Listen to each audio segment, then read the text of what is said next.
Bien mes chers amis, puisqu'on se rapproche de l'Akbar Omer et on sait que le l'Akbar Omer c'est Rabbi Shimon Bar Yochai Zecher Tzadik Kadosh Livracha, je vais partager avec vous un mahamar sur la ma'ala, donc la valeur énorme et le secret et les bienfaits du livre du Saint Zohar.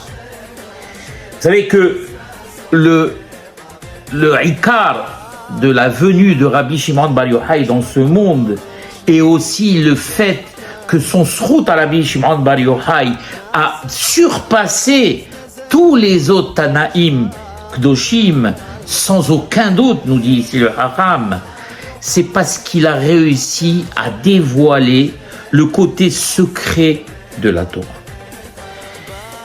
Et le dévoilement de ces secrets, eh bien, ils disent les Hachamim, a été la raison première de la descente de sa Neshama sainte dans ce monde-là. Les sages nous enseignent, au moment où Moshe Rabbeinu est monté pour aller chercher la Torah au ciel, les anges lui ont dit, ils ont dit à Kadosh Baruch Hu, Ribono shel Olam, maître de l'univers, Malilud Isha Benenu, qu'est-ce que fait cet être humain, ce fils issu de femme parmi nous? Alors il aura dit à Kadosh Baruch Hu, les Kabel Torah, il est venu pour récupérer la Torah, c'était donc le Sissivan, le jour de Matan Torah. Alors ils lui ont répondu, Hamouda Gnouza, Shenigneza Lechate Shameot Veshivim Ve'arba Dorot, ce trésor qui a été caché dans ta chambre à toi des trésors pendant 974 générations, je vous explique. Hachamim nous explique que la Torah a été préparée 974 générations avant la création du monde. Tatkaad Dorot. On l'apprend. Davar Tsiva, les élèves d'or. Vous savez que la Torah a été donnée à la 26e génération, donc la génération de Moshe Rabbeinu, alav Shalom. Et quand on dit Davar Tsiva, les élèves d'or, la Torah, ils disent les Hachamim, à chaque fois Kadosh Baruch Hu créait des mondes et voulait donner cette Torah et il détruisait ce monde, et créait et détruisait, jusqu'au moment où il est arrivé à créer le monde dans lequel nous vivons, nous. Et à la 26e génération venue de Moshe Rabbeinu, il a donné la Torah. Donc si vous prenez élève d'or, 1000e génération, et vous déduisez 26, ça donne 974. C'est pour ça qu'ici il est dit que ils ont dit les Malachim, cette Torah que pendant 974 générations tu n'as pas voulu donner Pitom, maintenant tu veux la donner à un fils, à un humain.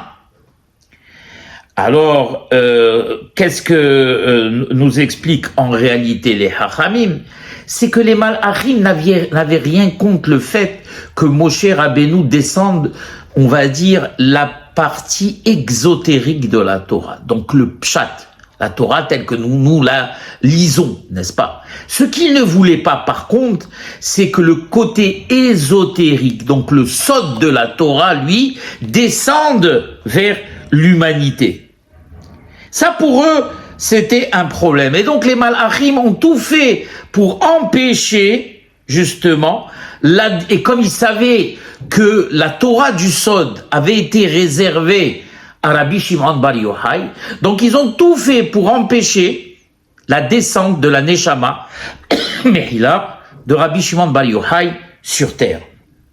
Mais tous les efforts de ces Malachim ont été en vain. Et Moshe a réussi, grâce à sa sainteté, à s'emparer de la Neshama de Rabbi Shimon Bar Yochai et la descendre avec lui, comme il y a marqué, Alita la Marom, Shavita Shevi. Alita la Marom, on parle de Moshe Rabbeinu, tu es monté aux cieux, Shavita Shevi, et tu as descendu. Shevi, c'est un butin. Et en même temps, c'est racheté votre de Shimon Bar Yochai. Donc, Moshe, tu as réussi un coup de maître en descendant la Neshama de Rabbi Shimon Bar Yochai sur terre, et pas seulement sa Neshama, mais tu as descendu la Neshama de ceux qui, par la suite également, vont dévoiler ce côté ésotérique de la Torah. Et donc, quand vous prenez Shevi, vous avez Yitzhak ben Shlomo, qui n'est autre que le Harizal, et encore Shalom ben Yitzhak, qui est Rabbi Shalom Sharabi, le Rashash HaKadosh, et le dernier, qui est Israël ben Sarah, qui n'est autre que Rabbi Israël Baal Shem Tov. Donc, Moshe Rabbeinu a réussi à mettre un coup de maître. Il a fait descendre en même temps la Neshama de Rabbi Shimon Bar Yochai, pour laquelle était réservée la Torah du Sod, et par la suite ceux qui vont suivre son chemin, eh bien qui sont le Harizal, le Rashash HaKadosh et Rabbi Israël Baal Shem Tov. Et de la même manière que vous savez que la Torah est compartimentée en 4 niveaux, on a ce qu'on appelle le Pshat, le Rmaz, le Drash et le Sod, qui sont les 4 Revadim de la Torah. Vous savez, c'est comme ces poupées russes où il y a une poupée à l'intérieur de l'autre. Donc vous avez le Pshat, c'est le côté exotérique de la Torah, Drash, après Rmaz, Drash et Sod. Eh bien, pour la Kabbalah ou le Sod, elle est aussi compartimentée en 4 parties. Il y a ce qu'on appelle le Pshat Sheba Sod, le Rmaz Sheba Sod, le Drash Sheba Sod et le Sod Sheba Sod. Donc c'est le côté le plus ésotérique de la Torah. Et les Hasidim nous apprennent, des générations passées, que le Pshat Sheba Sod va être dévoilé bien sûr par Rabbi Shimon Bar Yochai. Le Rmaz, le Remez Sheba Sod va être dévoilé par Rabbeinu Harizal. Et le Drash Sheba Sod va être dévoilé par le Rabbi Israël Baal Shem Tov. Et alors le Sod Sheba Sod, il nous explique que c'est Melech HaMashiach,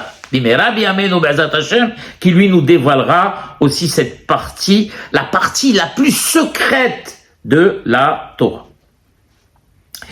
Les Hasidim nous disent au nom du Admour HaZaken que Rabbi Shimon Bar Yochai, il a en réalité écrit ou édité 22 livres comme les 22 lettres de la Torah. Il y en a plusieurs, il y a Sefer HaOra, Sefer HaBeracha, il y a beaucoup de Sfarim qu'il a écrit, mais nous est arrivé seulement, tenez-vous bien, une petite partie du 7e livre, qui est le Sefer HaZohar. Rashbi, ils disent les Chachamim, a écrit le Zohar pour purifier l'atmosphère. D'accord?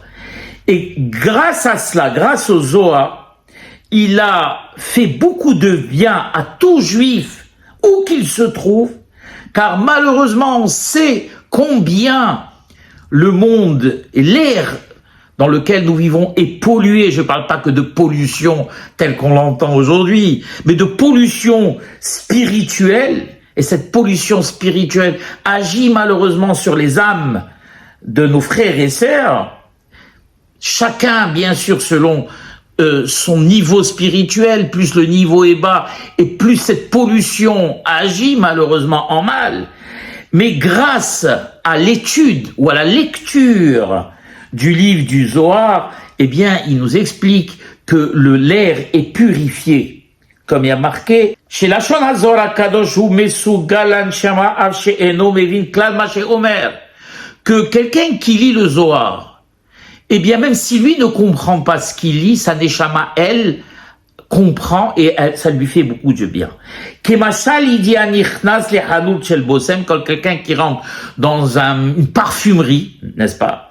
Même s'il n'achète rien, eh bien, il ressort lui-même parfumé. Très bel exemple, très bel exemple. Rav HaKadosh Rabbi Yitzhak Isaac Mikomar, dont j'ai parlé, dans son livre Netiv Mitzvotecha, nous explique, il est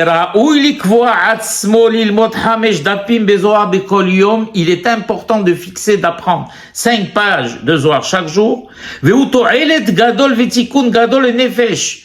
C'est un tikkun, une réparation pour l'âme, pour l'illuminer, pour la purifier, pour la réparer, et enlever tous nos défauts, tous nos ta'avot, et jouir de la lumière divine.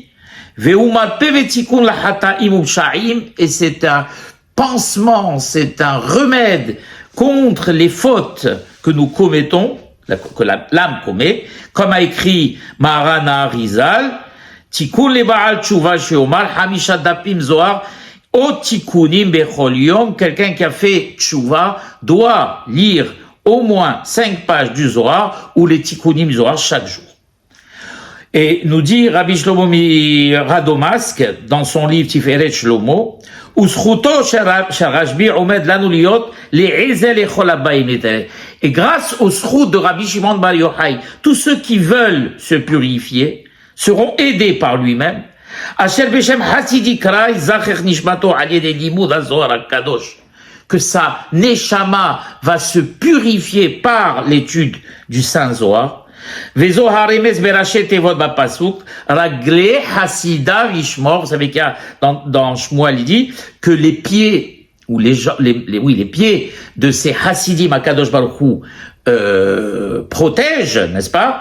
Et si on prend ragle hasida vishmor, la gemataria c'est Zohar. Donc on voit qu'il ushmira me'ula bechol ha'inyanim zacher nishmatam zchuto odeno omed imanu tamid, et le zchut de Rabbi Shimon Bar Yochai est toujours là présent. Et il est toujours là à nos côtés pour ceux qui étudient ce saint livre. Un jour, Rabbi Dovber, il a posé la question à... Vous savez que Rabbi Dovber, c'est lui qui a remplacé le Baal HaTanya, Rabbi Shneur Zalman. Et il lui a posé la question à un juif très simple. Il lui a dit, dis-moi, explique-moi ce que tu aimes le plus quand tu étudies. Quel est ton ressenti? Est-ce que tu ressens plus d'attrait dans ton étude quand tu étudies les Mishnayot ou quand tu étudies le Zohar? Alors le juif il lui répond, un juif simple, lui dit je ressens de l'attrait et du bien-être quand j'étudie le Zohar. Malgré le fait que la Mishnah, c'est vrai, avec mon petit niveau, je comprends. Mais le Zohar, je comprends rien du tout. Malgré tout, je ressens plus d'attrait. Alors, Rabbi Dovber, lui dit, bien tout simplement parce que le Zohar agit directement sur la Neshama. Et peu importe si tu comprends ce que tu lis ou pas, eh bien, il y a une ségoula, une magie que l'on n'arrive pas à comprendre. C'est la Neshama, elle seulement, qui comprend cela. C'est pour ça que chez nous, au Maroc, on avait l'habitude tous les samedis soirs de sortir le livre du Zohar, d'ouvrir le Aaron à Kodesh. On a eu beaucoup béhémeth de chez nous au Maroc déjà. On avait cette habitude et beaucoup d'amour pour le Zohar à Kadosh. Et on avait, comme je l'ai dit, dans les synagogues, l'habitude tous les samedis soirs d'ouvrir le Echal, de sortir et de lire le Pérec correspondant dans le Zohar, car on savait combien le Zohar pouvait nous aider pour la semaine justement, dans ses bienfaits, dans sa protection pour nous et pour nos familles. Malheureusement, cette habitude dans la plupart des synagogues, c'est un petit peu perdu. Et j'ose espérer, je dis pas dans toutes, mais dans la plupart des synagogues, les gens sont toujours pressés samedi soir. Et c'est pour cela que malheureusement, mais espérons Be'ezat Hashem qu'ils reviendront, qu'ils écouteront ce cours et qu'ils reprendront cette sainte habitude. Ici, on dit quelque chose qui est terrible à entendre et qu'on avait demandé à des tzadikim, kdoshim, qui avaient la possibilité de faire des aliyot neshama, et on avait posé la question pourquoi des grands mekoubalim.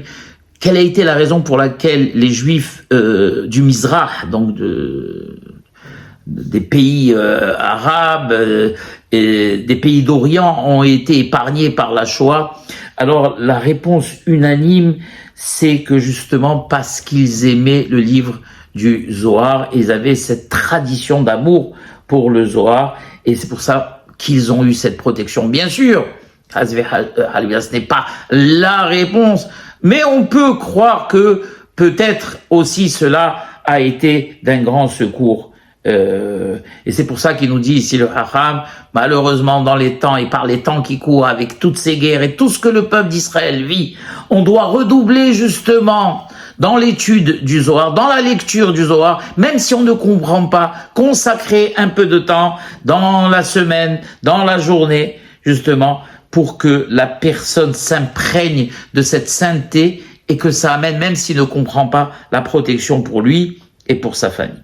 Et il dit ici, pour conclure, dans ce qui est marqué dans le Zohar HaKadosh, Uvgin de Atidin Israël et Mitamila de Haye, et parce que dans le futur, les Israël goûteront à l'arbre de vie, des Ouhaï Sefer Zohar. C'est quoi l'arbre de vie? Il dit, c'est justement le Sefer du Zohar. Yavkun Behmin Galota Berahame. Ils seront, ils seront délivrés de cette galoute avec Rahamim, car comme vous savez, il y a deux façons d'être délivrés de la galoute, soit Badin, soit Berahamim. Grâce à la lecture du Zohar, Be'ezat Hashem, nous serons Bekarov, délivré Berahamim, grâce au srout du Tana Eloki, srouto yagen alenu Rabbi Shimon Bar Yochai yaren al Am Israël, al Medinat Israël, al Hayalim, al Hatufim, Ezat Hashem Shazeru, Maher le Mishpechotam, Amen ve Amen.